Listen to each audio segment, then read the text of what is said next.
Okay, good morning and welcome back. So, more good morning messages from Jay Goyal, Kush Jain, Dharya, Divyam, Pratyaksh, Karthik. One or two questions also come up. ठीक है. Rohan, Nijavan, Manan, Shivam, Ekta, Karthik. Question number one. Question number one is from Divyam. क्या अक्टूबर में school खुल रहे हैं? You know what I've seen is that in the last few weeks, especially, and over a period of month also, is that Divyam is the most curious about reopening of schools. Any particular reason? Yes, Divyam. एक आध और घर पे bore हो गए हैं. अच्छा, bore हो गए घर में. बहुत सारा गेम्स पेंडिंग है आपके. हाँ, ये भी है. बहुत सारे मेरे गेम्स पेंडिंग है. अब देखो, यदि स्कूल खोलते सारे मेरे ऊपर आ जाएगा. लास्ट ईयर तक राहुल सर के पेंडिंग होते थे, इस साल से आपके हो गए. अच्छा, ऐसे रूल बना हुआ है. Yes sir. चलो ठीक है, बस खुल जाए तो then after that we can see rules and all. चलो, जयगोयल से की जो शीट दिए थे अपने, उसके आंसर की भी भेजोगे? हाँ, आंसर की भेजेंगे. आई थिंक आज शायद उसका अपलोडिंग का लास्ट डे है. शाम को 9 बजे या 11 बजे, 12 बजे तक. हाँ, रात को 12 बजे तक, जो भी है. तो उसके बाद दे देंगे, ठीक है ना? डोंट वरी, आंसर की भी मिल जाएगा. Karthik, can you send the answer key? Yeah, I will send. Don't worry, but a little bit after that.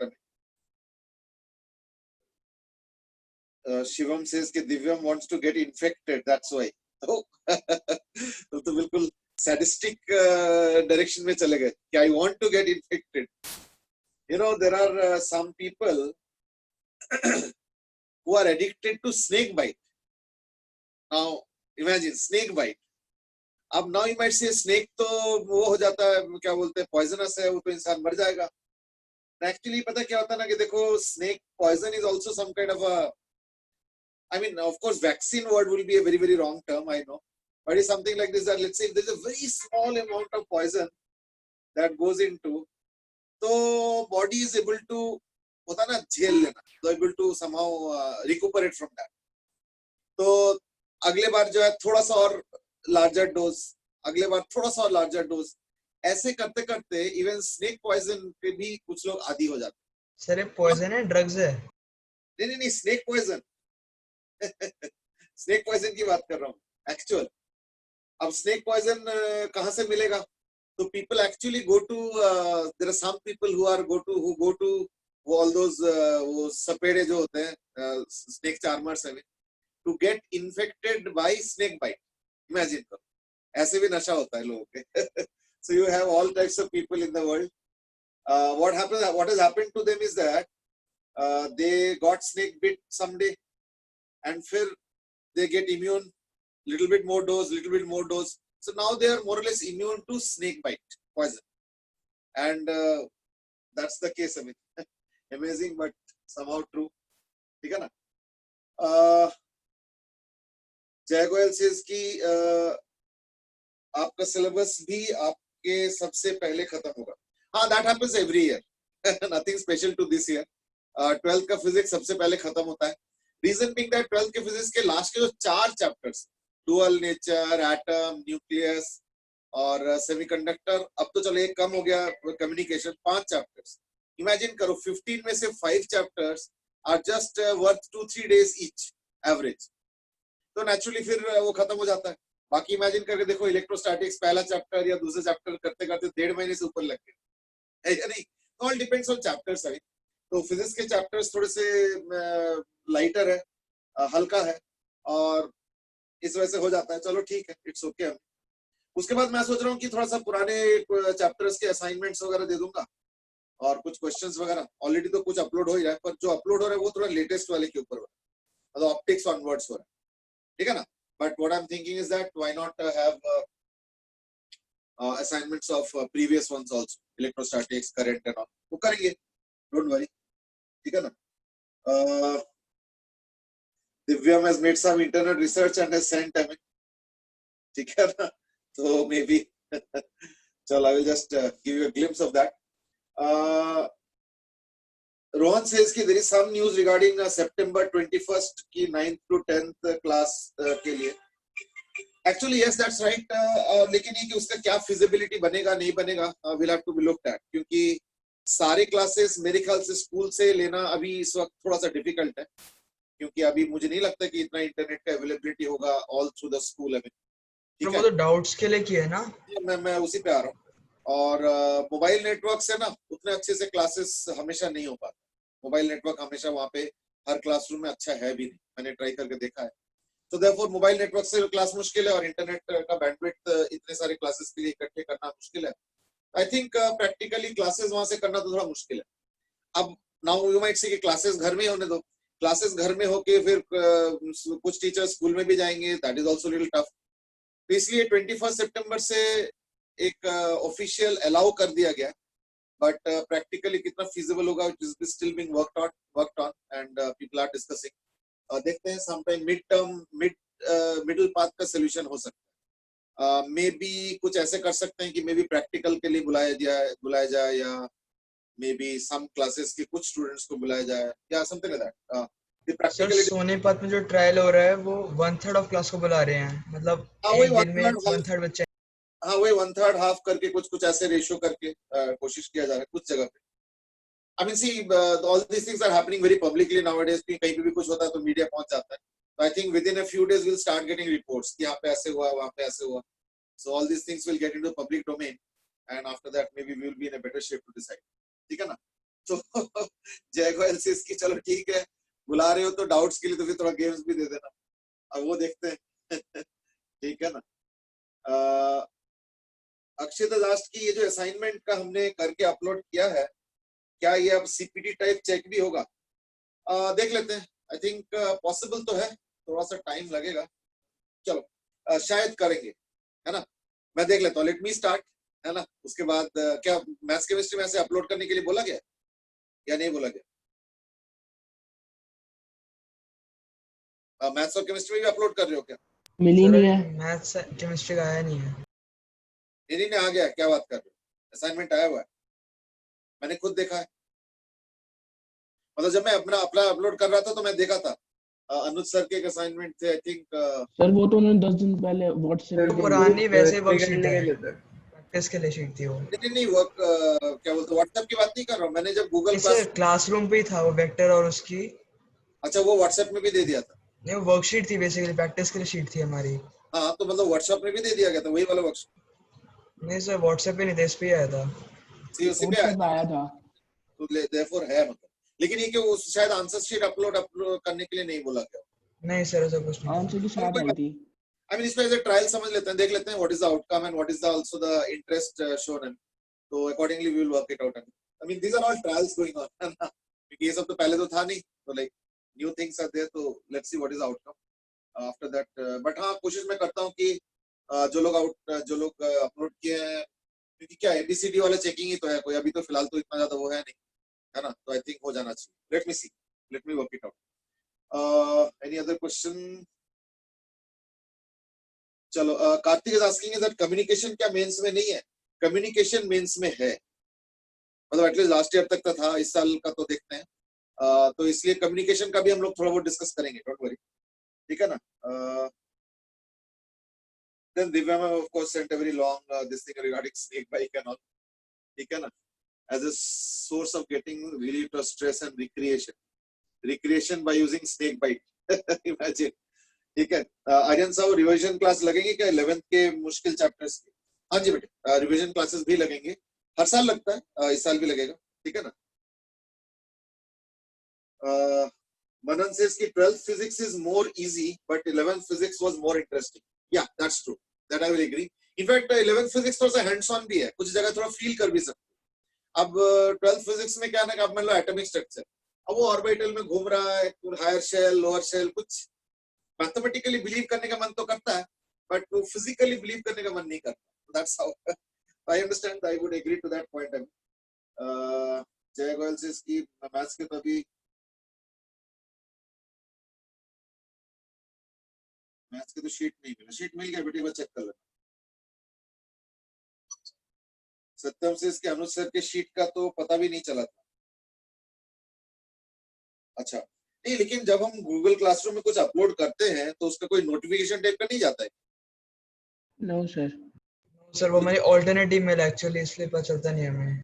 चलो जो भी रीजन हो, बट मैं कह रहा हूँ कि एटलीस्ट कुछ लोगों को अगले पता चले। तो जब मैंने असाइनमेंट अपलोड किया तो क्या नोटिफिकेशन मिला, या मतलब मैंने अनाउंस किया था इसलिए पता चला? सर रात को चेक किया था क्योंकि आपने बताया था। कि अनाउंस किया गया था? अच्छा चलो ठीक है, समझ गया। सर एक नोटिफिकेशन कल आया था, मतलब आपने अपलोड शायद 2 दिन पहले किया था ना, एक नोटिफिकेशन कल आया था मेल पे के आज के लिए ड्यू है। अच्छा, मुझे लगता है शायद वो ड्यू डेट का नोटिफिकेशन आता हो, भी कोई नोटिफिकेशन ऑप्शन था क्या? चलो एक बार मैं चेक कर सर लूँ। मेल पे आता है, उस पे क्लासरूम का नोटिफिकेशन नहीं आता है। अच्छा चलो, तो वो तो तुम लोग मेल को एक्टिवेट रख सकते हो ना, कि वो जो ऑप्शन एक होता है ना कि मेल, जैसे मेल आएगा तो वो पॉपअप करके बता देगा ना। वैसे उसमें फिर डिस्टर्बेंस भी होता है बहुत ज्यादा। प्राइमरी मेल की नोटिफिकेशन आती है। हाँ वही मैं कर रहा हूँ, उसमें डिस्टर्बेंस भी बहुत हो जाता है। चलो कोई नहीं, व्हाटएवर। हमें तो like as I said that we are in the fag end of the syllabus. तो हमने जो न्यूक्लियस का डिस्कशन करना था वो कर दिया है लगभग। Today will just have a brief discussion on nuclear reactor. वैसे तो पर से सिलेबस में नहीं है, but just for a brief idea में न्यूक्लियर रिएक्टर में होता क्या है, ठीक है ना? Nuclear reactor is basically a dual cycle reactor. Nuclear is based on what is called as dual cycle। अब ये डुअल साइकिल क्या है? डुअल साइकिल मतलब दो साइकिल एक साथ चल रहे हैं, ठीक है? कैसे? एक न्यूक्लियर रिएक्टर है। अब ये न्यूक्लियर रिएक्टर के अंदर क्या है, that we will just have a discussion अभी। ओके, जैसे इसकी अनुज सर के शीट पे अपलोड अटैचमेंट का ऑप्शन नहीं है, वो मैं समझ गया। एक्चुअली पता क्या हुआ कि मैंने भी वहीं पे पहले ये वाला असाइनमेंट डाला था जहाँ पे अनुज सर ने डाला। तो फिर मुझे शायद रोहन और देवांश या 1-2 जने 3-4 जने का मैसेज आया था व्हाट्सएप पे से कि इसमें तो अच्छा, क्योंकि मैंने बोला था अपलोड करो, ठीक है ना? तो वहां से फिर मैसेज आया था, रोहन, देवांश और 2-3 जने ने किया था कि इसमें तो अपलोड ऑप्शन आ ही नहीं रहा। तो फिर मैंने चेक किया कि अपलोड ऑप्शन कहाँ पे है, या शायद रोहन ने ही बताया था। तो then I went to the assignment section, वहां पे देखा कि अपलोड वाला ऑप्शन है। तो that's why I did it in the assignment part. तो अब उसमें अपलोड है, तो मे बी अनुज सर भी हो सकता है नेक्स्ट टाइम से ऐसे करते, या जो भी व्हाटएवर थिंग इज। तो मैं तो उसी में करूंगा सो दैट अपलोड ऑप्शन भी आए, ठीक है ना? चलो, तो like this is suppose the nuclear reactor. Reactor के अंदर क्या है, we will just have a short discussion. Dual cycle क्यों बोला जा रहा है? क्योंकि इसके अंदर ना पाइप्स है जो कि जा रहा है इसके थ्रू। तो pipes are there, these pipes contain molten sodium, इसलिए इसको बोला जाता है सोडियम साइकिल, ठीक है ना? इसको बोला जाता है सोडियम साइकिल, क्योंकि इस पाइप के अंदर मोल्टेन सोडियम होता है। तो एक्चुअली क्या होता है, यहाँ पे सोडियम गर्म होगा, न्यूक्लियर रिएक्टर है तो गर्मी प्रोड्यूस होता है। तो यानी वहां पे क्या होगा ना, सोडियम गर्म होके फिर इधर जाएगा। फिर यहाँ पे भी वो होगा पाइप से, ये जो गर्म सोडियम है ना, ये पानी के एक उसके अंदर से ले जाएगा, बॉयलर कहते हैं। This is water, so this is the boiler। Boiler मतलब अंदर क्या होगा, वाटर होगा। अब जब वाटर को गर्म करेंगे तो ऑब्वियसली स्टीम प्रोड्यूस होगा, तो वो स्टीम यहां से जाता है, ठीक है? यहाँ पे आता है turbine, so that goes through what is called as a turbine। Turbine का ये symbol. So you might say what is a turbine? Turbine कुछ नहीं, एक फैन की तरह है, बड़ा सा एक है यूनिट, वेरी बिग यूनिट, और जिसमें फैन ब्लेड्स की तरह उसके बाहर वो होता है। तो जब ये स्टीम का नोजल, यहाँ पे एक नोजल होता है जो कि स्टीम होता है, तो like steam goes and hits these blades with a very very high speed. Nozzle, पतले से नोजल होता है और यहाँ पे वेरी हाई प्रेशर स्टीम होता है। तो हाई प्रेशर स्टीम, ऊपर से पतले नोजल, बिल्कुल छोटे से आउटलेट होता है, मतलब डायमीटर। तो वहां से एकदम हाई स्पीड में स्टीम जाता है और उन फैन ब्लेड्स को हिट करता है, और फैन ब्लेड्स जो है ना वो सिलेंडर पे अटैच्ड है, तो वो पूरा सिलेंडर घूमता है। That is what is a turbine. Turbine के साथ अटैच्ड होता है what is called as a generator. और ये जो स्टीम है ना यहाँ का, ये स्टीम वापस आता है, फिर हम इसको मतलब वापस आता है to what is called as cooling tower है, वो इतना हमारे लिए रेलिवेंट नहीं है, that is relevant for power plants.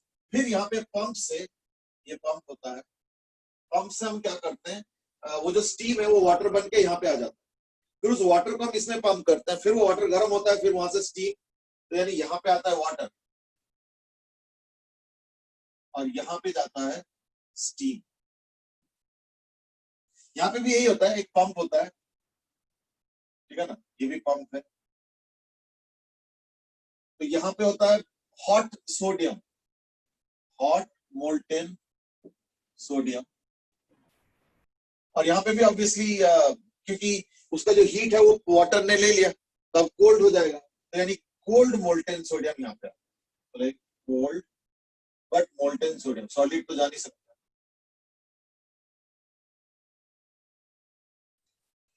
यानी दो साइकिल चल रहा है, यहाँ पे सोडियम गर्म होता है, सोडियम का जो गर्मी है वो इनडायरेक्टली हम फिर पानी को गर्म करके स्टीम बना के ऐसे करते हैं। You might have a question is that ये डुअल साइकिल तो एफिशिएंसी को कम करेगा, क्यों? क्योंकि ऑब्वियसली यहाँ पे हीट लॉसेस होंगे, फिर ले जाने में ये करने में हीट लॉसेस हो रहा है, फिर कुछ फ्रैक्शन ऑफ द हीट यहाँ पे ट्रांसफर होता है, पूरा तो ट्रांसफर होगा नहीं, तो therefore there is a loss. But the problem is that in spite of knowing the loss, it is some kind of what is called as मजबूरी, है ना, हमें करना पड़ता है। क्यों? क्योंकि वाटर के साथ एक दिक्कत पता क्या होता है ना, कि जब वो स्टीम बनता है ना तो एकदम से बन जाता है, समझो ना, यानी that water can immediately become to steam. ऐसे में क्या होता है, सडन चेंजेस ऑफ प्रेशर हो जाता है, मतलब सेमी एक्सप्लोजिव कह सकते हो, एक्सप्लोजिव तो थोड़ा सा कहने में दिक्कत है, बट सेमी एक्सप्लोजिव टाइप का हो जाता है। तो अगर मान लो यहाँ पे न्यूक्लियर रिएक्टर होता है, तो न्यूक्लियर रिएक्टर में पता प्रॉब्लम क्या है कि बहुत लोकलाइज्ड हीटिंग होता है। लोकलाइज्ड हीटिंग मतलब किसी एक जगह पे जबरदस्त हीट प्रोड्यूस हो गया, उसके बगल में कुछ खास हीट प्रोड्यूस नहीं हो रहा है, क्यों? क्योंकि जहां पे हीट प्रोड्यूस हो रहा है वहां पे शायद कोई न्यूक्लियर रिएक्शन चल रहा है, और न्यूक्लियर रिएक्शन में जबरदस्त हीट प्रोड्यूस होता है, ठीक है ना, वो तो तुम लोग को ऑलरेडी मालूम है, वो mc² वाला फॉर्मूला से। तो लोकलाइज्ड एकदम से हीटिंग होता है, तो इससे क्या होता है ना, वहां पे जो वाटर कांटेक्ट में पाइप के वो एकदम से एक्सपैंड होके क्या बोलते हैं स्टीम बन जाएगा, तो उससे क्या होता है एक्सप्लोजन टाइप का होने का खतरा रहता है। इसलिए हम चाहते हैं कि मॉडरेट स्पीड से कूलिंग हीटिंग, तो वो जो है तुम्हारा सोडियम मोल्टेन जो होता है वो बहुत हाई टेम्परेचर का नहीं होता, ठीक है। अच्छा, सोडियम में इस तरीके का टेंडेंसी कम, समझो ना, सोडियम में इस तरीके का टेंडेंसी कम है कि एकदम से वेपोराइज हो जाना या एकदम से वो मिक्सचर क्या बोलते हैं एक्सप्लोसिव मिक्सचर बनना, that is tendency is not there. इसलिए हम सोडियम को यहाँ पे मेल्ट करा के, मतलब मेल्ट क्या हो तो पूरा मोल्टेन ही है, तो गर्म करा के यहाँ पे भेजते हैं, सोडियम का गर्मी पानी को मिलता है और फिर पानी का स्टीम में कन्वर्जन और फिर वो पूरा साइकिल, तो वहां पे चलता है वाटर साइकिल, यहाँ पे चलता है सोडियम साइकिल। तो this is the sodium cycle and this is the water cycle, इसलिए इसका नाम हो गया dual cycle. That is what is essentially there in a nuclear reactor. Otherwise अगर तुम एफिशिएंसी बढ़ाना चाहते हो बट उससे रिस्क भी बढ़ जाएगा, क्या कि तुम इस हीटिंग को, ये जो हीटिंग है इसको डायरेक्टली न्यूक्लियर रिएक्टर के साथ जोड़ दो, तो न्यूक्लियर रिएक्टर का हीटिंग एकदम से मिलेगा उसको, बट वही मैंने बोला ना उसमें लोकलाइज्ड मैसिव हीटिंग, तो वहां पे एकदम से स्टीम बन जाएगा, तो प्रॉब्लम हो सकता है, इसलिए as I said dual cycle. चलो, so that was about if you already know that there is some heat in the nuclear reactor, so this is how we channelize it. ये तो हो गया nuclear reactor, but nuclear reactor के अंदर क्या होता है ना, so that's what next we will discuss। हमें कुछ क्वेश्चन भी आया हुआ है, अक्षित के जो स्कूल का मॉड्यूल टाइप था वो नहीं मिलेगा, स्कूल का मॉड्यूल, अच्छा मतलब वो जो पिछले साल मिला था 11th का, अब पता नहीं, अब तो अब मिलेगा भी तो क्या करोगे उसको लेकर, I think now you have already done sufficient practice, तो क्या करना है ना। ध्रुव सेज कि ये सब क्या सीबीएसई में है, सीबीएसई में देखो इस टाइप के क्वेश्चन तो नहीं आएंगे, बट इसका जो एसेंस है वो एक बार जरा देख लो। दैट्स व्हाई आई सेड कि it's partly more of knowledge and little bit of getting to know more about nuclear reactions. तो सीबीएसई के लिए लेकिन एक दो इंस्ट्रक्शन रहेगा, इज दैट फिशन फ्यूजन, इसके कुछ रिएक्शंस जो है याद कर लेना, ठीक है ना। जैसे सन में क्या होता है, फ्यूजन होता है ना, सन में क्या होता है, फ्यूजन होता है, तो फ्यूजन मतलब क्या हुआ ना, hydrogen plus hydrogen is helium plus energy,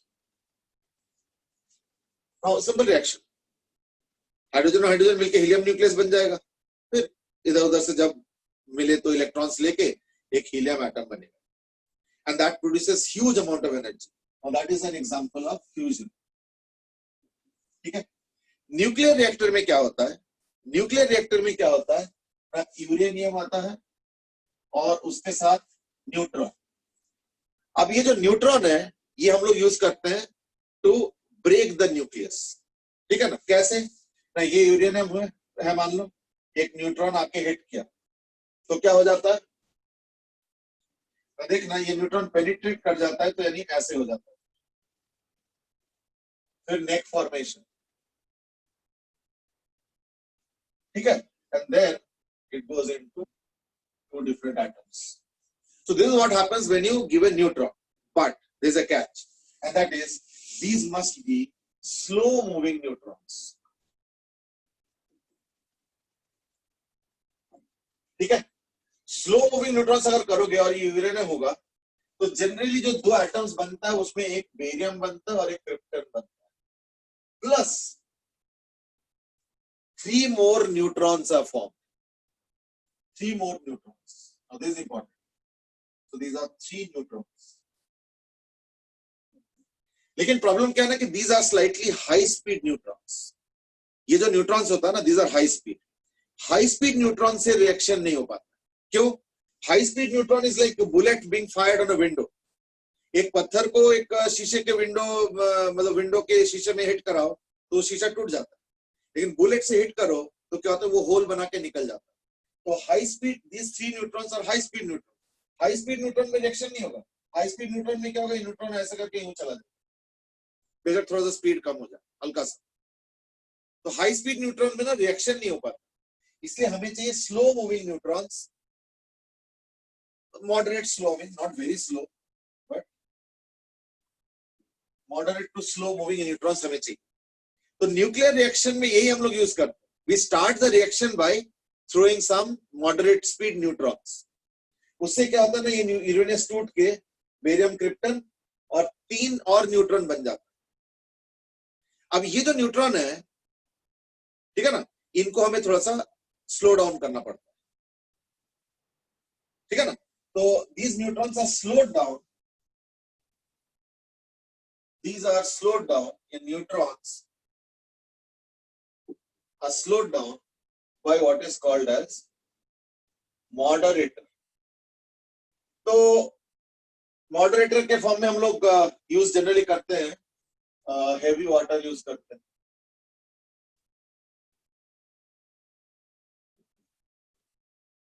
ठीक है? Use heavy water. ये हेवी वाटर के ऊपर बहुत पॉलिटिक्स हुआ.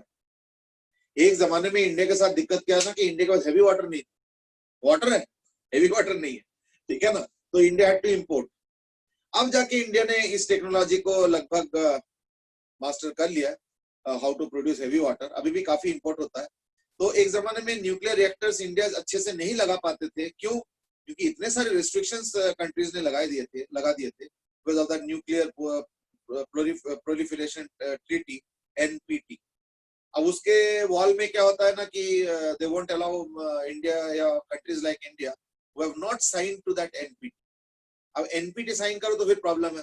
फिर सारे न्यूक्लियर रिएक्टर्स ये वो उसमें ऑब्जर्वर्स आएंगे, चेक करेंगे कि कुछ तुम बॉम्ब वाला चीज तो नहीं कर रहे हो. Lot of things were there. अब तो थोड़ा सा इंडिया का पोजीशन ठीक हो गया, इसलिए कई कंट्रीज जो है फ्यूल देने के लिए भी तैयार हो गए. Australia and other countries, Belarus and other countries.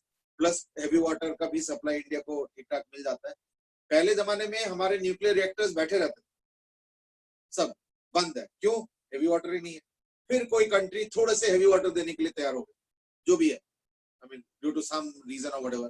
तो फिर वहां से जब आते थे तो फिर थोड़ी न्यूक्लियर रिएक्टर चलता था. तो there were lot of problems. अब तो खैर वो प्रॉब्लम्स कम हो गए. ठीक है ना? जय गोयल has asked कि सोडियम क्यों. मैंने बोला ना कि सोडियम इसलिए क्योंकि हम ये भी नहीं चाहते हैं कि कोई बहुत ज्यादा हाई मेल्टिंग पॉइंट वाला कोई एलिमेंट हो, है ना. और सोडियम क्या ना रिलेटिवली लो मेल्टिंग पॉइंट है ना. और दूसरी बात ये कि it does not form that sudden kind of evaporation. ये प्रॉपर्टी नहीं है. तो अगर हीट करोगे तो सॉलिड का आराम से मेल्ट हो जाता है. तो वो मोल्टन फॉर्म में फिर वो सर्कुलेट होता है, फिर वो इन टर्न पानी को गर्म करता है and so. There must have been other materials have been tried, I mean, but they must not have given very good results as sodium. So that's why sodium is used.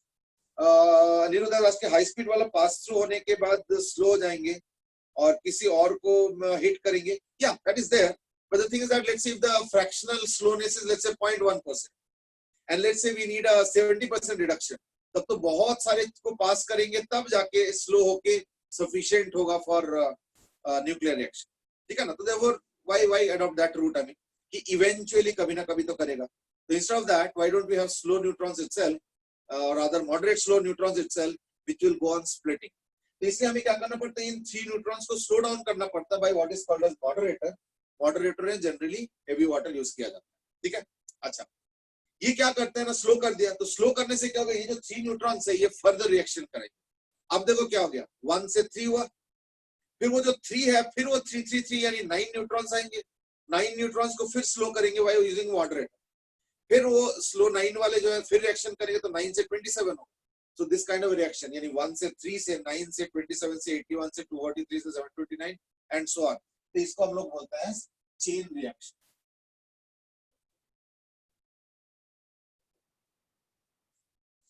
हर जगह chain reaction ही use होता है, बस chain reaction को अगर रोक दो, chain reaction को अगर किसी से कर्टेल कर दो, रोक दो, तो वो हो जाता है nuclear power plant. That is what is done in a nuclear power plant। अगर उसको नहीं रोको, चलने दो, 1 से 3 से 9 से 27 में बढ़ते जाओ, तो then it becomes a nuclear bomb। Therefore nuclear bomb और nuclear reactor जो हम लोग यूज करते हैं for nuclear power plant and so on, कोई डिफरेंस नहीं। बस इतना ही डिफरेंस है कि न्यूक्लियर बॉम्ब में हम रोकते नहीं कि चलो 1 से 3, 3 से 9, 27 और 81 होने दो, we are not stopping it। So therefore there is a huge multiplication and a sudden production of huge amount of heat। That is what the devastation of nuclear bomb is। लेकिन न्यूक्लियर रिएक्टर में क्या है, जैसे मान लो 81, 243 कुछ एक grow हुआ, उसके बाद हम क्या करते हैं, उसको कर्टेल करते हैं, somehow we curtail it, ठीक है ना। कर्टेल करने के लिए हम लोग क्या करते हैं बता देता हूँ। एक्चुअली क्या होता है, जो न्यूक्लियर रिएक्टर होता है उसमें पता क्या होता है, these are fuel vats, ये fuel vats, ठीक है। और कुछ बोरॉन या कैडमियम के रॉड्स यूज होता है, बोरॉन भी यूज होता है, कैडमियम भी यूज होता है। तो लेट्स से बोरॉन यूज करो, तो बोरॉन रॉड्स आर देयर, पूरा एक सेट होता है बोरॉन रॉड जो कि ऐसे, ये boron rods, these are nuclear fuel vats. इसके अंदर यूरेनियम स्टोर करके रखा। यूरेनियम में भी प्रॉब्लम है, यूरेनियम जो माइन से निकलता है that is a very low grade, very low grade. तो हमें क्या करना पड़ता है, उसको एनरिचमेंट करना पड़ता है। तो what we use as a fuel is enriched uranium. अभी जो एनरिचमेंट प्रोसेस है, ये टेक्नोलॉजी भी इंडिया के पास नहीं था। तो what India used to do was that, पहली बार तो फ्यूल मिलता नहीं था and there were very few countries who were supportive of India at that time. आज के दिन में अलग बात है।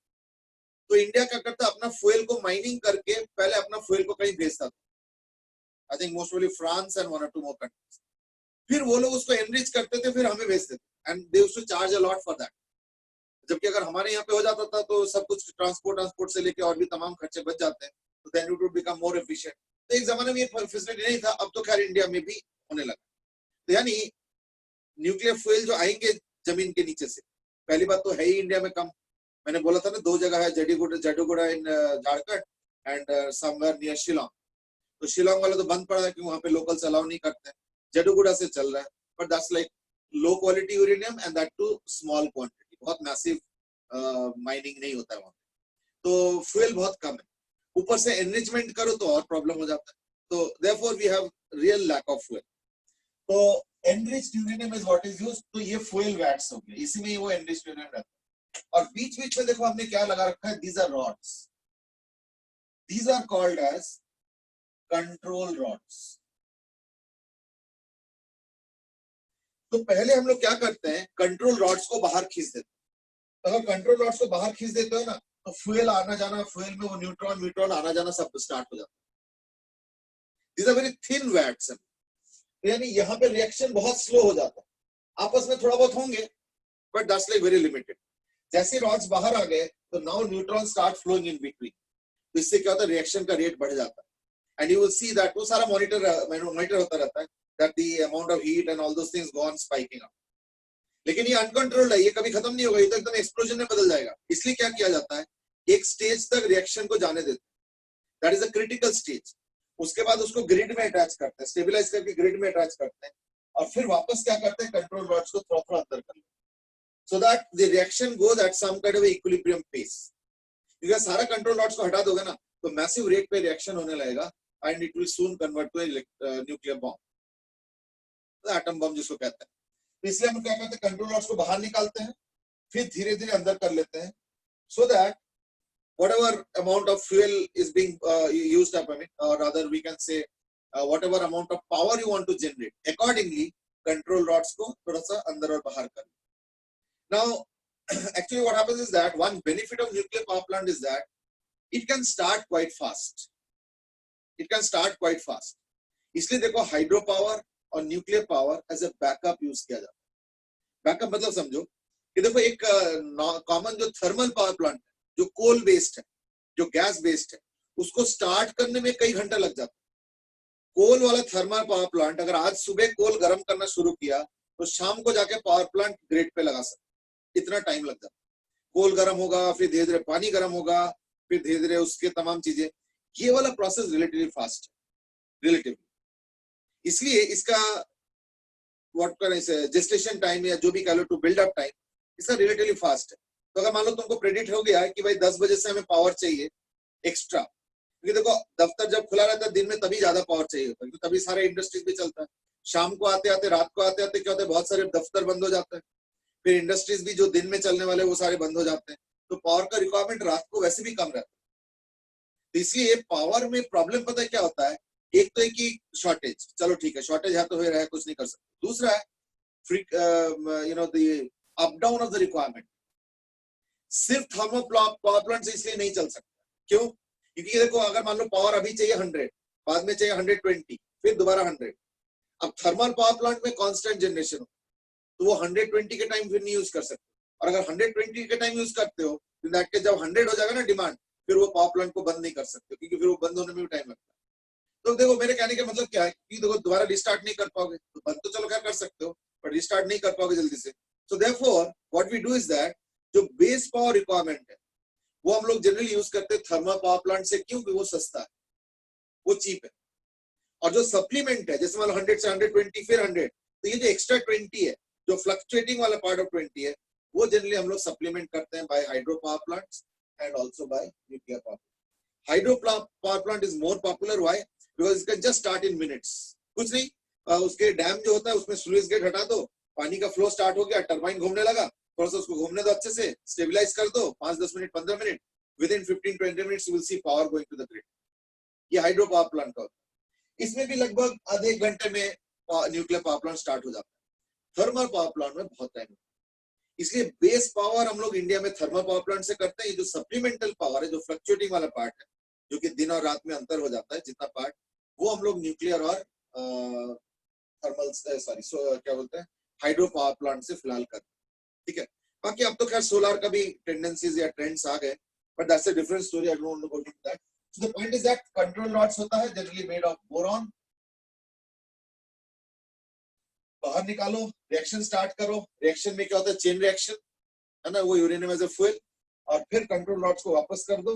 Moderator is used to slow down the neutrons so that they can all take part in the reaction. Now that is the nuclear reactor in brief.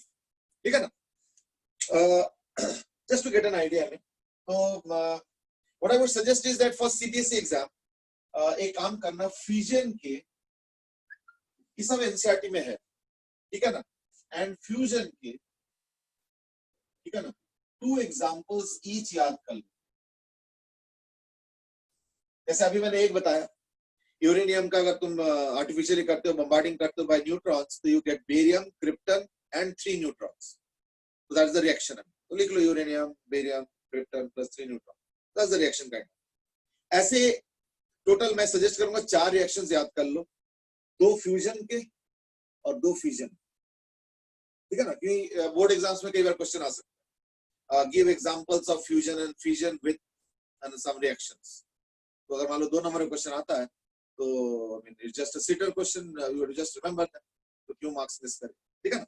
Otherwise तो देखो as far as the chapter is concerned, the mathematics part we have all done it, हमने जो करना था वो already कर लिया, उतना ही है। मास डिफेक्ट और रेट लॉस, ये दो तो क्वेश्चंस, ठीक है ना।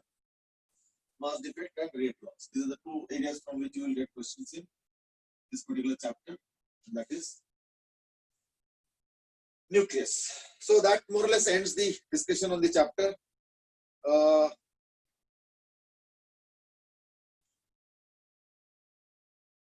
Oh, there are some comments. D20 में ऐसे क्या है, अच्छा, या D2 में ऐसे क्या है जो स्लो कर देता है? अक्षित दास दी क्वेश्चन अभी।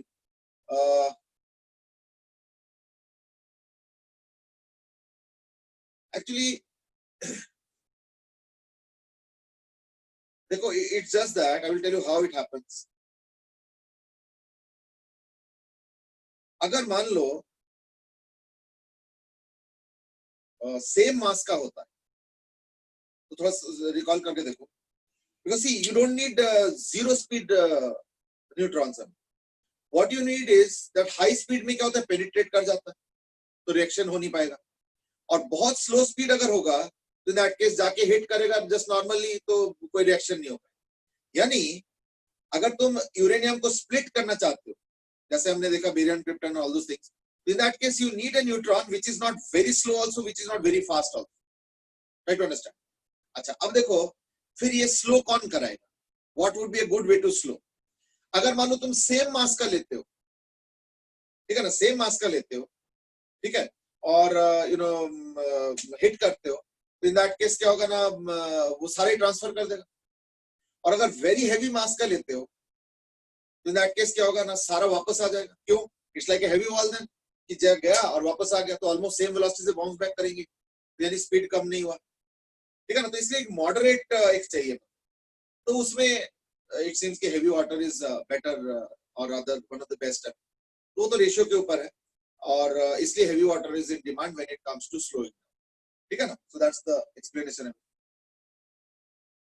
86 में शर्नोबिल एक्सीडेंट में भी हेवी वाटर कॉज था। चलो, शर्नोबिल एक्सीडेंट का तो खैर बहुत सारे सीक्रेट्स भी है, तो maybe heavy water was the cause, I am not sure. If you are knowing it then that is good information.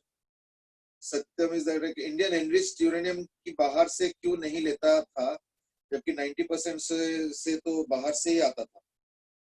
तो प्रॉब्लम ये नहीं कि लेना नहीं चाहता। देखो, जैसे आज के दिन में कई कंट्रीज ऐसे हैं जो कि मुंह खोल के बैठे हैं कि हमें न्यूक्लियर बॉम्ब दे दो या टेक्नोलॉजी दे दो, बट वो नहीं देते हैं कोई और। क्यों? क्यों कोई देंगे, बताओ जरा। अगर मेरे पास कोई टेक्नोलॉजी है और मुझे उससे फायदा हो रहा है तो मैं क्यों दूसरों को दूंगा, है ना। So therefore technology is not something which is given away very easy, है ना।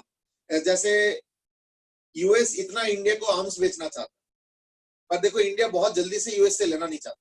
क्यों? क्योंकि यूएस बोलते तुम मेरे से आर्म्स ले लो, बस टेक्नोलॉजी मत मानो। क्योंकि टेक्नोलॉजी अगर तुमको पता चल जाएगा तो तुम खुद ही बनाने लगोगे, फिर मेरे पास थोड़ी वापस आओगे। That is the philosophy of US. लेकिन जैसे फ्रांस ने राफेल का टेक्नोलॉजी बोला है कि हाँ हम दे देंगे, तो अपने देश में बना लेना। तो हर कंट्री के अपने अपने टर्म्स एंड कंडीशंस होता है, तो therefore technology is not very easily given in the international market, so it's like closed guarded. तो इसलिए जल्दी से कोई देना ही नहीं चाहता, हम लेना चाहने से क्या होता है ना। चलो, आर्यन सेज कि ये जो यूरेनियम माइन से आता है उससे हम डायरेक्टली न्यूक्लियर बॉम्ब के लिए यूज कर सकते हैं, बिकॉज एक बार इनिशिएट हो गया तो एनवायरमेंट में इससे यूरेनियम लेके यूज हो जाएगा। नहीं होता है बेटे, एज आई सेड ना, कि जब रिएक्शन स्टार्ट हो जाता है ना, तो जो 3 न्यूट्रॉन्स प्रोड्यूस होते हैं दे आर फास्ट मूविंग, तो वो फास्ट मूविंग पेनिट्रेट करके निकल जाएंगे बस, और रिएक्शन ही नहीं हुआ, तो फिर वो चेन बना कहाँ? Chain is not just because कि 3 न्यूट्रॉन्स आ रहा है, chain is when those 3 neutrons are able to also break further uraniums, और फिर वो जो फर्दर 3-3 करके प्रोड्यूसर है वो भी ब्रेकिंग वाला टाइप का होना चाहिए। तो वो तो तभी हो सकता है जब वो स्लो डाउन कराओ, बहुत ज्यादा स्लो डाउन नहीं, मॉडरेट स्लो डाउन। तो वो कंडीशन सेटिस्फाई जब तक नहीं हो तो नहीं हो सकती। इसलिए जस्ट यूरेनियम माइन से निकाल के अगर कहीं रख दो तो वो रेडियो एक्टिव होगा, डेंजरस होगा, पर न्यूक्लियर बॉम्ब वाला खतरा नहीं हो सकता। उसमें रेडिएशन होगा और उसकी वजह से जो है थोड़ा बहुत इन्फेक्शन होगा, हार्मफुल होता है, but not to the extent that is obviously for nuclear bomb. और जहां तक रेडिएशन की बात है, देखो हमारे यहाँ पे एटमॉस्फेयर में कौन से गैस वो है, हीलियम, नियॉन, रेडन। मुझे एग्जैक्टली तो याद नहीं आ रहा, बट रेडन जो गैस है, रेडन वाला ही है शायद। रेडन जो गैस है ना, वो न्यूक्लियर वो है, क्या बोलते हैं, रेडियो एक्टिव है। और वो गैस मिलता है बहुत trace elements, and it's very heavy, so it has a tendency to come to the lower part of the atmosphere. ठीक है, अब पता क्या होता है, जितने भी बेसमेंट्स होता है, अब देखो एक होता है ग्राउंड लेवल, तो जब हम बेसमेंट बनाते हैं तो वो तो ग्राउंड से भी नीचे है, तो उसमें अगर कोई रेडन चला गया तो वो वहीं पे उस कमरे के नीचे सेटल हो जाता है। अब रेडन तो थोड़ा बहुत ट्रेस में है, बट देन फैलता रहता है, और जैसे वो कमरे के अंदर गया तो वो क्या हुआ, उस कमरे के नीचे आ जाए। तो क्या होता है, बेसमेंट्स में over a period of time, radon gets settle at the bottom, और वो थोड़ा बहुत रेडियो एक्टिव है, as far as I remember. So therefore, basements are considered to be slightly dangerous, especially if they are very old. और मान लो अगर उसमें अच्छे से सर्कुलेशन नहीं हो रहा है तो रेडिएशन का जो खतरा है वो तो देखो हर जगह है। Let's say if I am staying near mines where there is radioactive elements, there will be danger even there also. Even जो कोल बर्न हो रहा है अंडरग्राउंड, झरिया में, वेस्ट बंगाल में सुना होगा, काफी सालों से कोल बर्न हो रहा है, वहां पे भी मैंने सुना है कि रेडियो एक्टिव एलिमेंट भी मिल जाता है, तो देवोर उससे भी रेडिएशन आता है। तो रेडिएशन से देखो हम लोग बच नहीं सकते, we can only protect ourselves to some extent, not much. चलो, I think let's put a stop. Last question from Satyam, and that is, glass में छेद बनाना समझ आ गया, पर एटम में छेद का क्या सेंस आया समझ में नहीं आया। स्क्रीन का रेडिएशन का क्या है? देखो, स्क्रीन का रेडिएशन थोड़ा अलग टाइप का है। Radioactive radiations are actually very dangerous. Screen के radiations are moderately dangerous. देखो, हर एक का डेंजर को समझना पड़ेगा। देखो, आज के दिन का टीवी का टेक्नोलॉजी अलग है, बट हम लोगों के टाइम जो टीवी हुआ करता था, जो CRT टीवी होता था, कैथोड रे ट्यूब वाला टीवी, उसमें से एक्सरे निकलता था। एक्सरे इसलिए बोला जाता था कि टीवी के बहुत पास से मत देखो। तो ऐसे मत सोचो कि ये एल्डर्स का खामखा वार्निंग है, नहीं, ये वार्निंग साइंटिफिक है कि टीवी के पास एक्सरे का रेडिएशन आता है, लेकिन वो एक्सरे सॉफ्ट एक्सरे होता है, मींस वो इतना हार्मफुल नहीं होता है, थोड़ा कम हार्मफुल होता है, और बॉडी में जब आता है तो पूरे आउटर सेल्स को डैमेज करता है, लेकिन सिर्फ एक लेयर को डैमेज कर पाता है, वो सॉफ्ट एक्सरे। और वो भी क्या होता है, देखो बॉडी में तो एनीवे सेल्स का पता ही है ना, वो निकल जाता है, फिर न्यू सेल्स आता है, तो स्किन में तो ऐसे होता है, तो इसलिए वो इतना हार्मफुल नहीं है। लेकिन अगर मान लो लॉन्ग एक्सपोजर करते हो और पूरे दिन टीवी के सामने बैठे रहो, तो एकदम पास से बैठे रहते हो, तो शॉर्ट टर्म में भले ही ना हो, बट लॉन्ग टर्म में हार्मफुल है, ऐसे बात नहीं है। तो लाइक रेडिएशन से हम बच नहीं सकते हैं, बट हाँ, हम लोग अपने तरीके से प्रिकॉशंस जरूर ले सकते हैं, ठीक है ना। प्लस जैसे ये वाला जो मैंने स्पेक्स बनवाया, ये वाला, इसमें जो है अल्ट्रावायलेट रे ब्लॉक करने का प्रोविजन, ब्लू कट जिसको कहते हैं। In fact that is why the lens is more costlier by around 1500 और आई थिंक 2000 रुपीज। यानी अगर मैं इस लेंस को लेता तो उसका कॉस्ट जो भी आया था, मुझे याद तो नहीं है, बट 2000 रुपए कम कॉस्ट था फॉर बिना ब्लू कट वाला लेंस। तो उसमें ब्लू वाला रेडिएशन भी आता, अल्ट्रावायलेट प्लस ब्लू वाले रेंज का जो रेडिएशन। इसमें क्या है, ब्लू कट का मतलब क्या है कि ब्लू को कम कर देता है, and blue is slightly harmful for our eyes. ये सब तमाम चीजें हैं। सत्यम में सेट की ग्लास में से अगर फायरिंग करता बंदूक, बुलेट, तो वो तो छेद करके निकल जाता है, वो तो समझ में आता है। But what about this? देखो, याद करके देखो, हमें पता है ना कि matter is mostly empty space. तो जो न्यूक्लियस है वो भी ज्यादातर एम्प्टी स्पेस ही है, उसके अंदर भी बहुत स्पेस है। तो अगर न्यूट्रॉन्स अगर हाई स्पीड का होगा ना, तो बिना इंटरफेरेंस का क्या होगा ना, न्यूक्लियस के अंदर से निकल जाएगा। तो दैट इज अ रियलिटी, ये होता है। इसलिए स्लो स्पीड होता है तो क्या होता है, there is a better chance of interaction. So that's how it happens, ठीक है ना। हाँ, एक्चुअली लास्ट की वो फोन का रेडिएशन और that's why I was saying कि देखो, रेडिएशन में बच नहीं सकते, हम जितना ज्यादा से ज्यादा कोशिश कर सकते हैं प्रोटेक्शन। चलो, लेट्स पुट अ लिड और कैप टू द चैप्टर। अभी let's begin with the next chapter, and that is on semiconductors. ठीक है,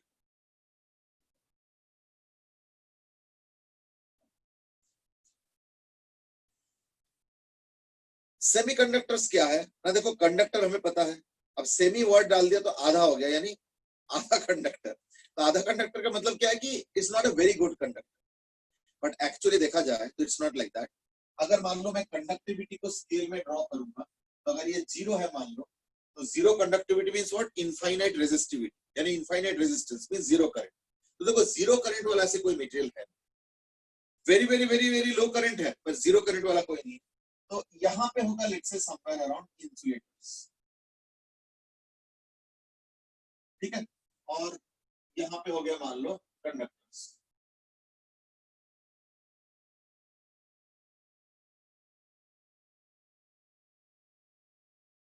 Semiconductor will be somewhere in between.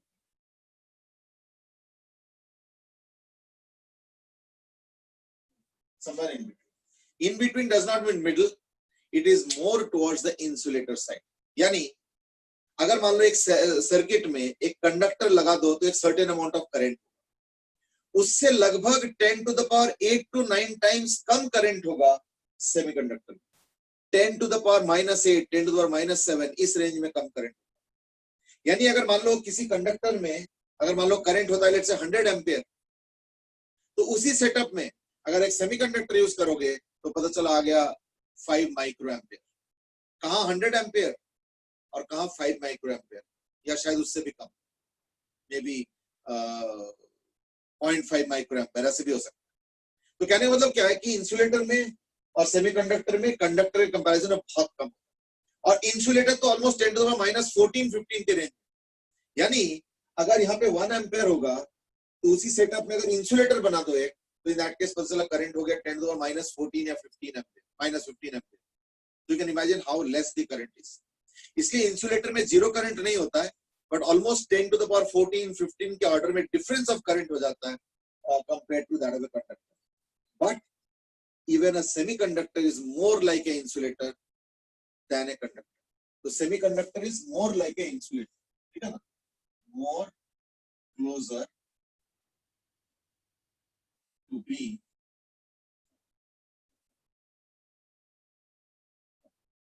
insulator,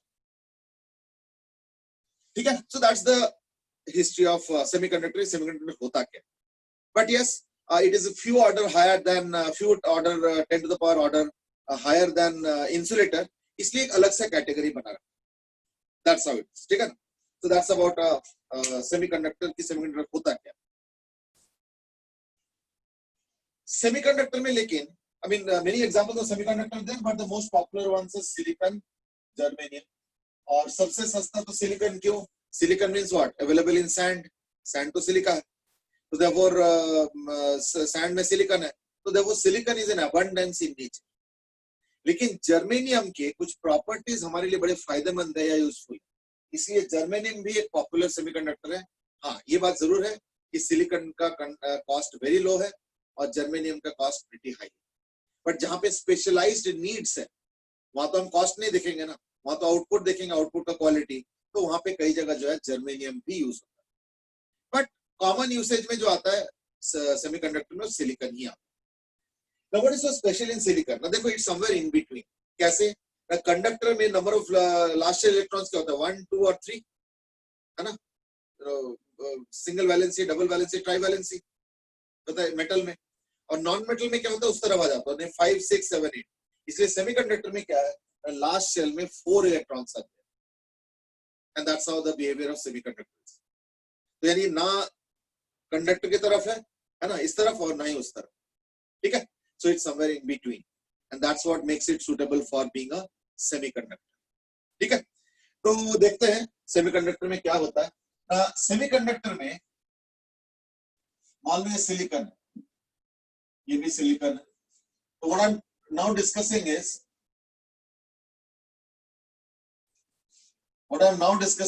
conduction in a semiconductor. तो conduction या current in कैसे होता है? तो देखो, सेमीकंडक्टर में 4 इलेक्ट्रॉन्स है। तो let's make a quick diagram. These are a little information based chapters.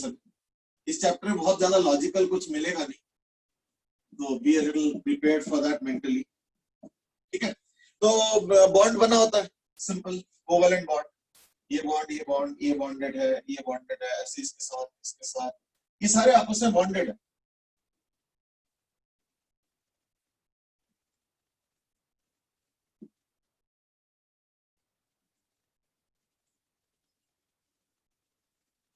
अब इतना सारा तो दिखा नहीं सकता हूं, तो मैं लिमिटेड दिखा रहा हूं। I think that is good enough. तो ये हो गया सिलिकॉन। अब देखो, कंडक्शन करने के लिए कोई इलेक्ट्रॉन नहीं, कंडक्शन करने के लिए कोई इलेक्ट्रॉन नहीं, फिर कैसे कंडक्शन होगा, है ना? तो सेमीकंडक्टर, कंडक्टर और इंसुलेटर को हम डिफरेंशिएट कैसे करते हैं? तो हम एनर्जी लेवल से डिफरेंशिएट करते हैं, एनर्जी लेवल। इसको हम लोग बोलते हैं as band theory.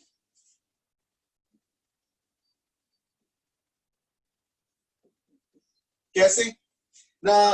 When we talk about the outer shell electrons, अगर तुम बोर थ्योरी फॉलो करो तो एक सर्टेन एनर्जी लेवल है, that's a discrete energy level. But actual में क्या होता है? वो होता ही नहीं।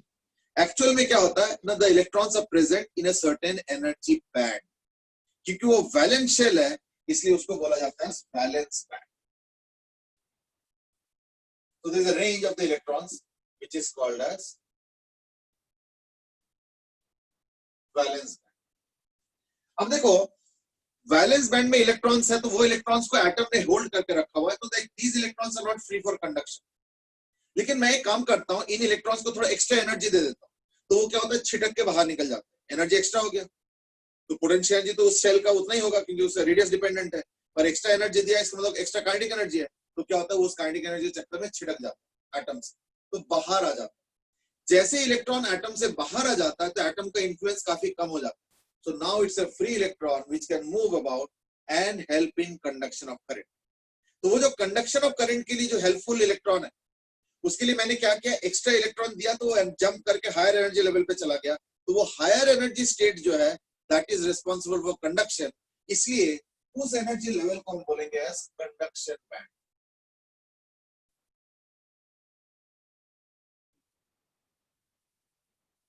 But I have a question here, and that is conduction band में क्या होना चाहिए ना? देखो, मैं एक एटम हूं, मैं इस इलेक्ट्रॉन को होल्ड करके रखता हूं, तो मेरे इन्फ्लुएंस में से इलेक्ट्रॉन को निकालने के लिए एक मिनिमम एनर्जी चाहिए, तो दैट इज दिस लेवल। उसके ऊपर अगर इलेक्ट्रॉन को देते हो, तो वो इलेक्ट्रॉन मेरे एटम के बाहर, मतलब मेरे इन्फ्लुएंस से बाहर आ जाता है। So therefore, I need higher energy than this. So the conduction band is some kind of a lower band. The lower line is corresponding to that level of energy, which is the minimum required. कि मैं electron को atom के influence से बाहर निकाल, क्योंकि एक बार बाहर निकल गया, अब क्या होगा? वो इलेक्ट्रॉन फ्री होकर घूमता रहेगा, so it will help in conduction. लेकिन एक चीज बताओ मुझे, what is the logic for having a upper band? ये अपर बैंड क्यों? इसका क्या जरूरत है ना? तो यानी basically why is there band, why not a lower level, that's it, उसके ऊपर कुछ भी हो जाए? ऐसे क्यों नहीं? ऐसे है कि यहाँ पे एक अपर बैंड भी है। What is the limit, what is the reason for that limit और the upper band exist? What do you feel? What do you feel is the reason for existence of the upper band? Okay, Akshit has asked कि is this the last chapter? नहीं, एक और chapter भी है, communication वाला भी है, ठीक है ना? प्लस एक दो टॉपिक छूटा हुआ है, जैसे ईएम वेव्स छूटा हुआ है ना, तो ईएम वेव्स भी करना है। Plus I think optical instrument छूटा हुआ है। ऐसे छिटफुट दो तीन चीजें हैं जो कि we will cover up. Kartik has rightly said that is E will go to infinity. Satyam has given the very correct answer, language भी सही था, और कार्तिक भी उसी तरीके का आंसर दिया, but the language is better in Satyam's answer, but दोनों का meaning same. And that is, देखो, इलेक्ट्रॉन का हमारा पर्पस क्या है? हमारा पर्पस है कि इलेक्ट्रॉन इसी मटेरियल में रह के कंडक्शन में हेल्प करे।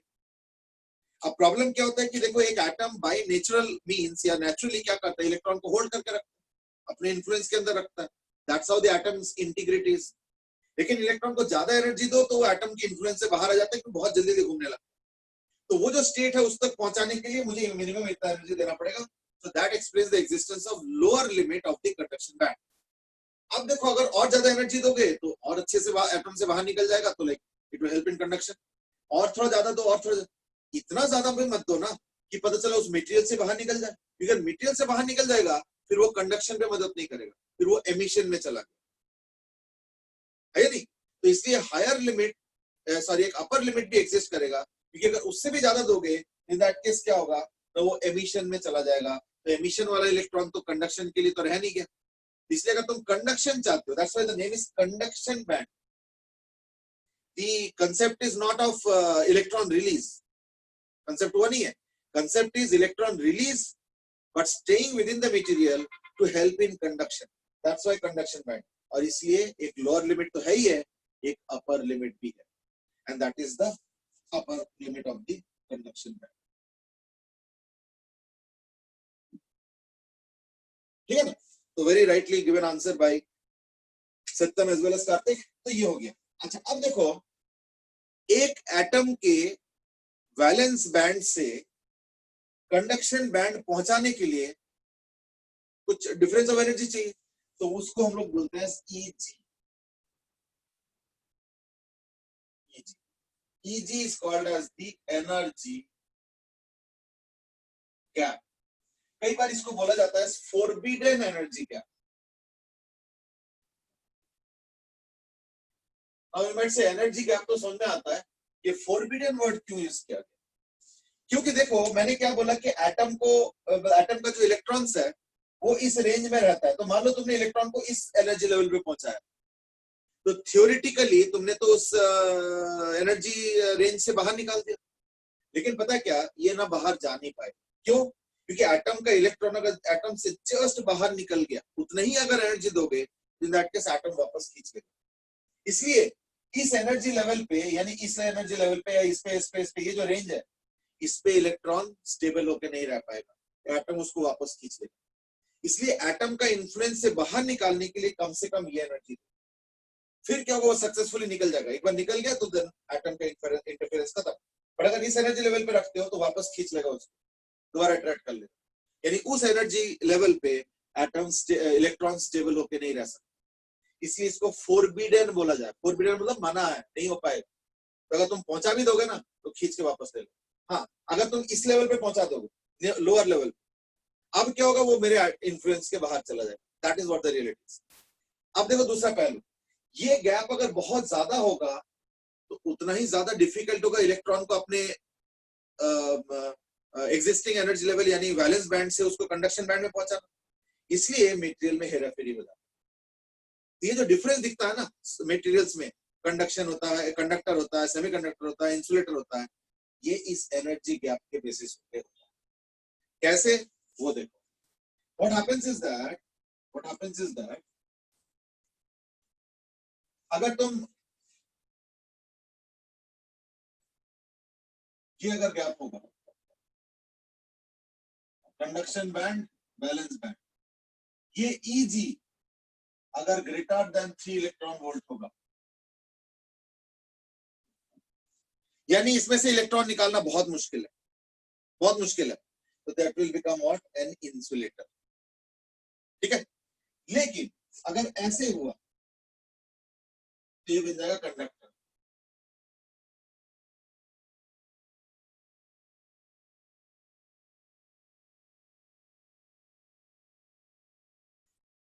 This is what is for a conductor. जरा ध्यान से देखो, वैलेंस बैंड वाले इलेक्ट्रॉन में जो एनर्जी है वो ऑलरेडी पार्टली कंडक्शन बैंड का पार्ट है, यानी a good fraction of electrons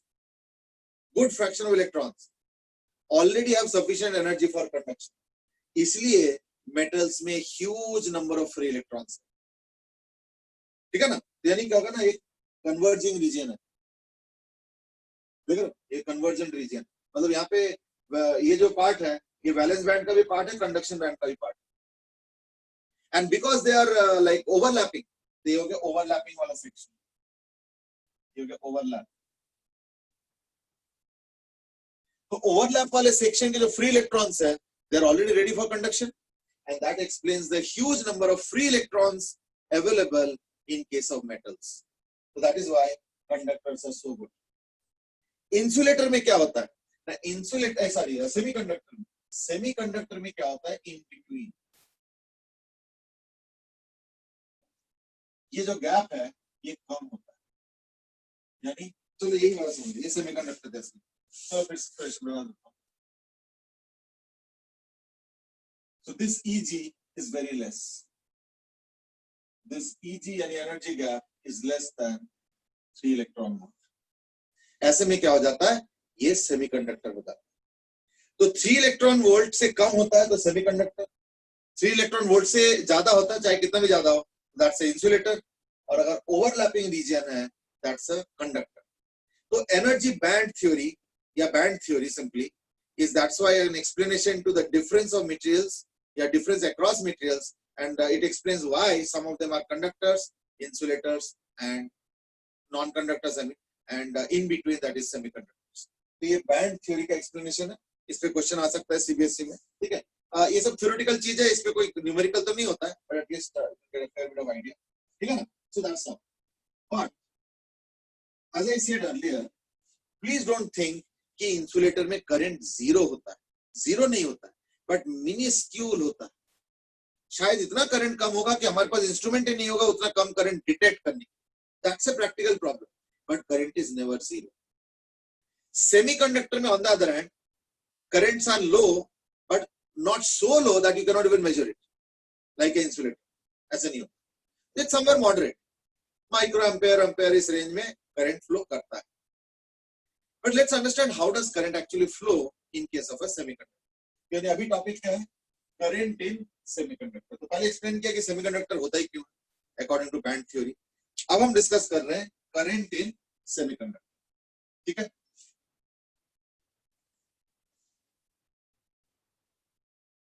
अभी तो फिलहाल थ्योरेटिकली डिस्कशन होगा, कल जाके थोड़ा बहुत मैथमेटिक्स भी आएगा, अभी तो सारा अनफॉर्चुनेटली थ्योरी भी है, like I have to speak continuously, तो लिसन केयरफुली। कुछ क्वेश्चंस भी आए हैं। रोहन सेज की तो यानी upper limit represent some kind of threshold energy, या it's a good word, threshold in this sense कि otherwise it will go outside the material and therefore not being able to take part in conduction, तो भी benefit क्या हो, it's a good word. Satyam sir की valence band और conduction band joint क्यों नहीं है। देखो it is something like this that जो एनर्जी लेवल पे एक एटम का इलेक्ट्रॉन एग्जिस्ट करता है तो वो तो वैलेंस बैंड होगा। मान लो मैं अगर उससे थोड़ा सा ज्यादा एनर्जी दूंगा तो इलेक्ट्रॉन को खींच लेगा, तो यानी वो इलेक्ट्रॉन वहां पे एग्जिस्ट नहीं कर पाएगा। अगर थोड़ा सा एक्स्ट्रा एनर्जी दोगे, जैसे मान लो वैलेंस बैंड का कुछ एनर्जी, उसके कुछ अपर लिमिट है, उससे अगर थोड़ा सा ज्यादा एनर्जी दोगे तो क्या होगा, इलेक्ट्रॉन थोड़ा सा और ऊपर चला जाएगा, ऊपर मींस रेडियली आउटवर्ड चला जाएगा, पर वो जो पोजीशन है उसमें इलेक्ट्रॉन को वापस खींच लेगा, यानी उतने कम एनर्जी से नहीं चलेगा। इसलिए अगर तुम चाहते हो कि इलेक्ट्रॉन एक ऐसे डिस्टेंस पे चला जाए या ऐसे एनर्जी लेवल पे चला जाए, डिस्टेंस मतलब एनर्जी लेवल, ऐसे एनर्जी लेवल पे चला जाए कि वो एटम वापस खींच ही ना पाए, तो वो एक सर्टेन मिनिमम एनर्जी लेवल पे हो, और ये इसके बीच में गैप होता है। So therefore the gap is actually very natural, ठीक है ना, nothing unusual, because what you are asking is that दोनों continuous क्यों नहीं, तो कंटिन्यूअस इसलिए नहीं है क्योंकि ऐसे मत सोचो कि अगर लास्ट शेल का इलेक्ट्रॉन का इतना एनर्जी बस थोड़ा सा ज्यादा दे दिया तो वो कंडक्शन करने लगेगा ना, थोड़ा सा ज्यादा दिया तो एटम खींच लेगा, थोड़ा और ज्यादा दे दो अभी भी एटम खींच लेगा, थोड़ा और ज्यादा दे दो अभी भी एटम खींच लेगा, थोड़ा और ज्यादा दे दो अब एटम नहीं खींच पा रहा, वो इतना दूर अब जा चुका, तो इसलिए थोड़ा सा गैप है दोनों के एनर्जी के बीच, means the lower level of conduction band and the upper level of valence band, इसके बीच में इसीलिए गैप, ठीक है ना। चलो let's come back, how does semiconductor, we are taking example of silicon but it can be used for any other semiconductor also, conduct electricity. How does a semiconductor conduct electricity?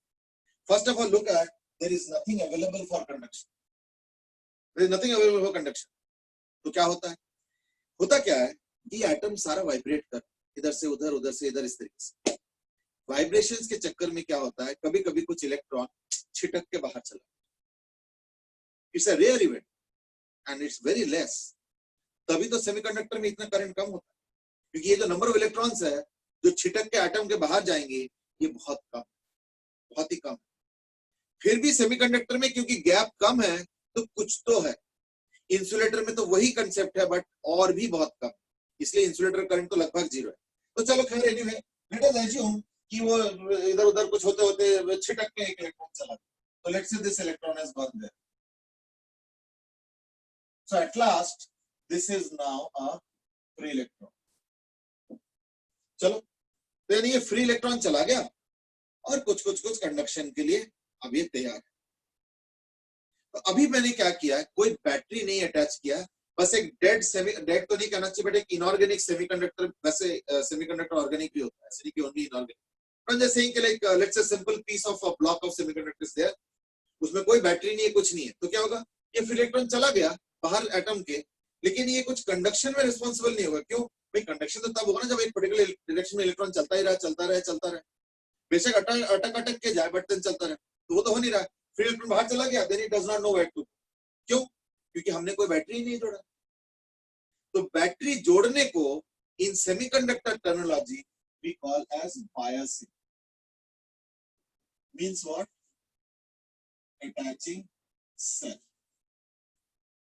तो अभी unbiased semiconductor, so like what we are discussing is what is called as unbiased silicon semiconductor. चलो SC लिख लो, unbiased semiconductor, ठीक है। तो ऐसे में क्या होगा, फ्री इलेक्ट्रॉन तो बन गया लेकिन कोई करंट कंट्रीब्यूट नहीं करेगा। क्यों? कहीं जा ही नहीं रहा। तो इमेज से क्यों आप दिखा तो रहे हो कि इधर गया, चलो ठीक है इधर गया ना, तो कोई और जगह पे कल इलेक्ट्रॉन इधर जाएगा, तो कोई और जगह पे यहाँ जाएगा, कोई और जगह यहाँ पे जाएगा, कोई और जगह यहाँ पे जाएगा। देखो कौन से डायरेक्शन से इलेक्ट्रॉन एटम से छिटक के बाहर निकलेगा ये प्री डिफाइंड थोड़ी है, इट्स अ रैंडम इवेंट। तो कोई ऐसे निकल जाएगा, कोई ऐसे नीचे, कोई ऊपर, इधर दाएं बाएं सामने आगे पीछे कुछ भी। तो therefore though there are free electrons yet I duty electron क्या होगा, 0 हो जाएगा। क्यों? क्या इलेक्ट्रॉन मूव नहीं कर रहा है? कर तो रहा है, लेकिन कोई इलेक्ट्रॉन इधर मूव कर रहा है, तो कोई इधर, तो कोई इधर, तो कोई इधर, ये रैंडम मूव मोशन है। तो therefore due to random motion of the free electrons, पर चलो कम से कम फ्री इलेक्ट्रॉन तो आ गए, हो गया। अब एक दूसरा इवेंट भी होता है, वो क्या है ना, ये जो फ्री इलेक्ट्रॉन चला गया, अब एक काम करो, यहाँ पे एक वॉइड स्पेस आ गया, इस वॉइड स्पेस को हम लोग बोलते हैं होल, इसको हम लोग बोलेंगे होल। होल कोई एंटिटी नहीं है, it's basically an absence of electron. Hole नहीं का मतलब ये नहीं कि कुछ वहां पे मौजूद है, इट इज दैट कुछ नहीं मौजूद है, तो therefore we are calling it as a hole. वहां पे पहले इलेक्ट्रॉन का जगह था, इलेक्ट्रॉन छिटक के किस तरह से निकल गया, तो वी गेट अ होल। लेकिन ये होल कोई स्टेबल रीजन तो है नहीं, ये तो एक अनस्टेबल रीजन है। तो क्या करता है, ये जो होल है ये कोशिश करता है कहीं से आसपास से इलेक्ट्रॉन को खींच लेना, कोशिश करता है, बट कोई देने के लिए तो तैयार नहीं है। क्यों? ये सारे इलेक्ट्रॉन बॉन्डेड इलेक्ट्रॉन है, सारे इलेक्ट्रॉन बॉन्डेड इलेक्ट्रॉन है। लेकिन एक चीज मैं बताऊं, इलेक्ट्रॉन के बारे में जो बोर थ्योरी पढ़ के आइडिया होता है वो रियलिटी नहीं है। मींस ऐसे नहीं है कि ये एटम का न्यूक्लियस है और इलेक्ट्रॉन ऐसे ऐसे घूम रहा है, नहीं है ऐसे। आज के दिन में प्रोबेबिलिस्टिक मॉडल है, मतलब क्या ना, कोई भी इलेक्ट्रॉन कोई पर्टिकुलर शेल में नहीं रहता। हाँ, अगर मान लो एक इलेक्ट्रॉन 1s इलेक्ट्रॉन है, इसका मतलब क्या है कि अगर तुम इस इलेक्ट्रॉन को 25 बार ढूंढोगे या 25,000 बार ढूंढोगे, तो शायद 24,800 बार तुमको 1s में मिलेगा वो ढूंढते हुए। तो that's why we are giving it an identity of 1s electron. इसका मतलब और भी है क्या, कि अगर तुम उसी इलेक्ट्रॉन को 2s में ढूंढोगे वो भी मिलेगा। तो अगर 25,000 बार ढूंढोगे तो 4-5 बार 2s में भी मिल जाएगा, और may be 24,800 something bar 1s में मिलेगा। तो यानी उसका प्रोबेबिलिटी 1s में मिलने का ज्यादा है। तो that is what the model of electron is today as far as atom is concerned. यानी कुछ इसको इस तरह से इंटरप्रेट करो कि अगर ये न्यूक्लियस है तो इलेक्ट्रॉन ऐसे ऐसे भी जा रहा है, कभी कभी ऐसे भी हो जाएगा, कभी ऐसे, फिर कभी ऐसे, कभी ऐसे, कभी ऐसे। ज्यादातर टाइम वो 1s के रीजन में घूम रहा होगा, इसलिए हमने उसका आइडेंटिटी दे रखा है 1s या व्हाटएवर द आइडेंटिटी 2p। मतलब ज्यादातर टाइम 2p में मिलेगा, बट वो 3p में भी मिलेगा, वो 2s में भी मिलेगा, वो 4s में भी मिलेगा, वो 4p में भी मिलेगा, 4 व्हाटएवर px py pz कहीं पे भी मिल सकता है। तो प्रोबेबिलिटी वो p में ज्यादा है, तो इसलिए हमने उसको शेल बोल दिया, ऑर्बिटल बोल दिया, सब ऑर्बिटल वगैरह। तो यानी ये जो इलेक्ट्रॉन है या कोई भी इलेक्ट्रॉन, मैं तो एग्जांपल ले रहा हूँ, ये इलेक्ट्रॉन ऐसे मत सोचो कि ऐसे घूम रहा है, ऐसे घूम रहा है तो कभी ऐसे घूम रहा है तो कभी ऐसे घूम रहा है तो कभी ऐसे भी घूम रहा है। तो कभी ऐसे घूमते हुए देखो जरा कि ये इलेक्ट्रॉन अपने एटम से ज्यादा दूर है और इस वाले एटम के करीब आ गए, और ऊपर से होल एक ऐसे अनस्टेबल रीजन है जो कि कहीं से इलेक्ट्रॉन खींचने की कोशिश भी कर रहा है। तो होल क्या करता है, इस इलेक्ट्रॉन को यहां खींचता है। तो यानी क्या हुआ, ये जो इलेक्ट्रॉन था अब वो वहां नहीं रहा, वो इलेक्ट्रॉन सपोज यहां आ गया, वो इलेक्ट्रॉन सीधा नहीं गया, वो चलते चलते चलते चलते इसने खींच लिया, तो यहां से यहां। That's what in reality what happens. तो यानी अब क्या हो गया, यहाँ पे होल आ गया, क्यों, अब इलेक्ट्रॉन तो खत्म हो गया, अब वो इलेक्ट्रॉन यहाँ पे आ चुका है, तो ये होल खत्म हो गया इलेक्ट्रॉन का, अब तो ये होल फुलफिल्ड हो गया। ये होल अनस्टेबल रीजन था, इलेक्ट्रॉन ढूंढ रहा था, इलेक्ट्रॉन मिल गया, लेकिन इस चक्कर में अब यहाँ पे इलेक्ट्रॉन गायब हो गया, उसका इलेक्ट्रॉन खत्म हो गया, वो रहा नहीं अब। तो इसको हम लोग बोलते हैं होल माइग्रेशन। ये जो होल यहां से यहां चला गया ना, this will be called as hole migration.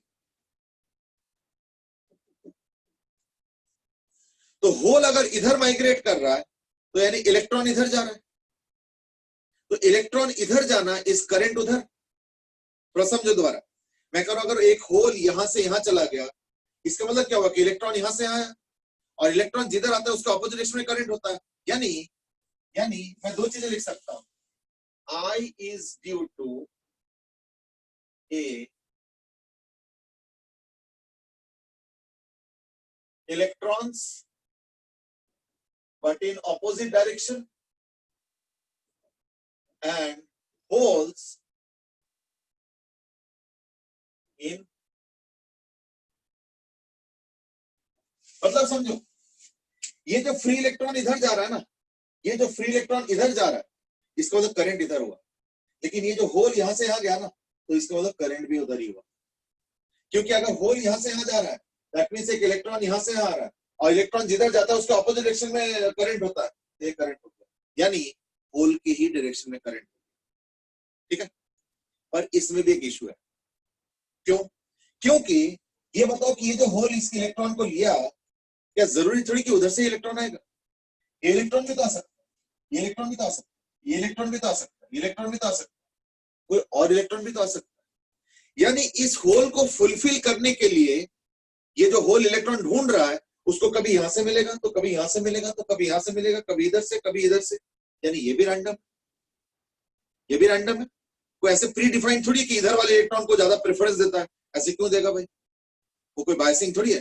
So therefore IE जैसे हुआ, similarly due to random motion क्या होगा, IH इज इक्वल टू 0। यानी इस केस में I is equal to 0, IE is equal to 0 and IH is equal to 0। पर exist सारा ही करता है, इलेक्ट्रॉन भी एग्जिस्ट कर रहा है, होल भी एग्जिस्ट कर रहा है, करंट नहीं बन पा रहा है। That's the case. One more thing, electron जब यहां से बाहर निकल के गया तो वहां पे एक होल बन गया, यानी number of free electrons is equal to number of holes. अब इसको अगर वॉल्यूम से डिवाइड कर दो तो free electron by volume is equal to number of holes by volume. Number of electrons by volume is what, electron density. Number of holes by volume is what, hole density. तो यानी हम एक चीज और लिखेंगे, Ne is equal to NH, where N is the number of charge carriers per unit volume। ठीक है, where N is the number of charge carriers per unit volume। तो इलेक्ट्रॉन का नंबर होल्स का क्या ना नंबर बराबर ही है। अब देखो, ये जो सेमीकंडक्टर होता है ना, जो प्योर सेमीकंडक्टर होता है, ठीक है, तो इसलिए मैं बोलूंगा इसको प्योर सेमीकंडक्टर। तो pure semiconductor is called as intrinsic semiconductor. यानी मैं एक टर्म यूज कर रहा हूं, that is called as intrinsic, means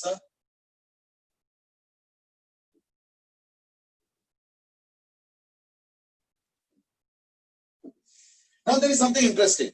देखो ज्यादातर केस में, ओ टाइम तो हो ही गया एक्चुअली ये चैप्टर ऐसे ही है, कहानी की तरफ बढ़ता जाएगा, थोड़ा बहुत मैथमेटिक्स आएगा बीच में, बट बहुत ज्यादा मैथमेटिक्स नहीं है, तो मुझे ध्यान ही नहीं रहा। अब टाइम देखो 12:17 हो गया, चलो कोई बात नहीं, मुझे भी ध्यान नहीं रहा। डजंट मैटर, इसको हम लोग आगे बढ़ाएंगे। आज हम लोगों ने प्योर सेमीकंडक्टर इंट्रोड्यूस किया, लेकिन कल हम लोग डिस्कस करेंगे कि प्योर सेमीकंडक्टर क्यों हमारे लिए यूजलेस एंड सो ऑन।